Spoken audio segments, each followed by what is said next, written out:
What happens when you overprice your home? What are the top 10 things that happen when you overprice your home? And let's get into that. All right. So, the top 10 things that happen when you overprice your home are not good. They're just not good. And I'm going to put my glasses on so I could actually see what I'm talking about here. And I don't want to miss any points. But so, for one, you are going to see, well, let's just start with number 10. And I'm gonna look at it right on the book here. You guys can see it on the screen. So number 10 is reduced profit, right? So think about this. And not if you do eventually sell your homes. All homes sell. Okay. I was an REO broker. I've sold homes for $11,000 in Joliet, Illinois, that didn't have any windows. And when you walked in the house, you pushed the door, it fell open, and you looked up and you could see through the roof. Somebody bought the house, tore it down, built a new house in that area.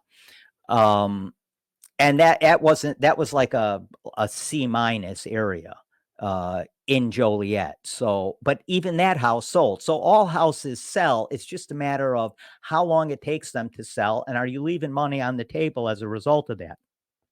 Remember, excuse me, the number one thing that will just eat away at your price is market time.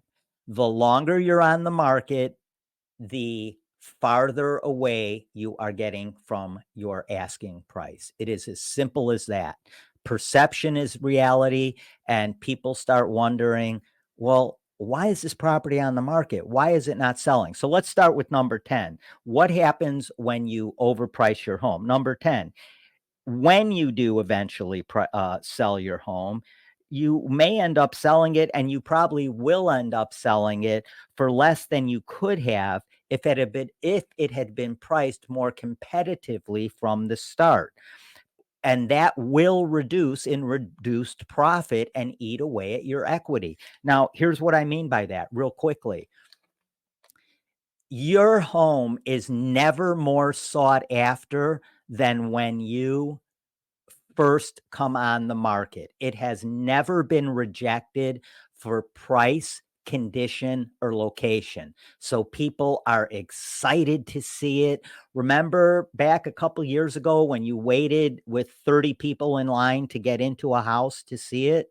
A little different because the supply and demand issue was a little bit different, but particularly where we find ourselves now, pricing your home is extremely important because it's never more sought after than when you first come on the market. And it's never been rejected for the three things I mentioned: price, condition, or location. So people are excited to see it, and they have no objections to it. So they're going to flock to it.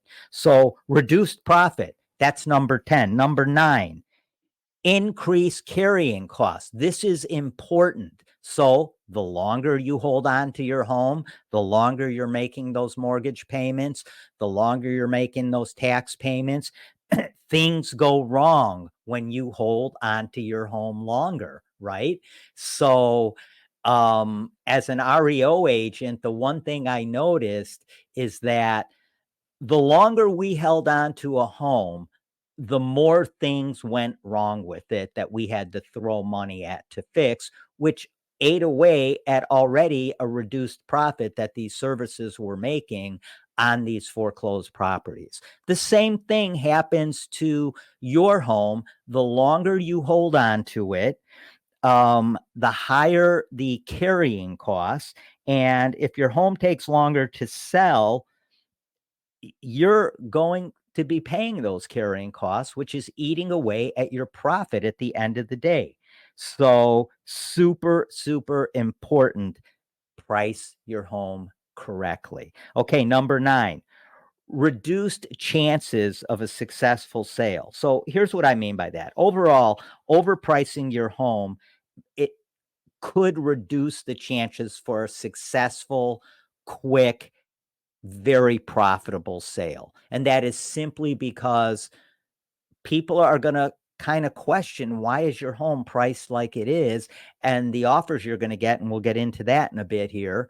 The offers you're going to get aren't going to excite you probably. Okay, so number 7, difficulty in making a comparison.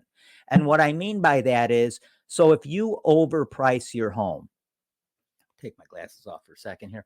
If you overprice your home, the problem with that is it's not going to compare favorably with the other homes that buyers are looking at in the same price range. So if your home should typically be priced at, $600,000 and you have it priced at 680 because you want to see what you can get, and you've always heard that, hey, I can always come down. It's a bad look, guys. It's a bad look. You don't want to have to come down if you don't have to. The best thing you can do is get as many people interested in your property as possible as soon as you come on the market, or as soon as you start pre-marketing it. That's important. You pre-market the home before you officially come on the market to really bring up that level of excitement of this home coming on the market with buyers looking in that area or in that price range. You want to really enhance that by pre-marketing the home before it's officially on the market.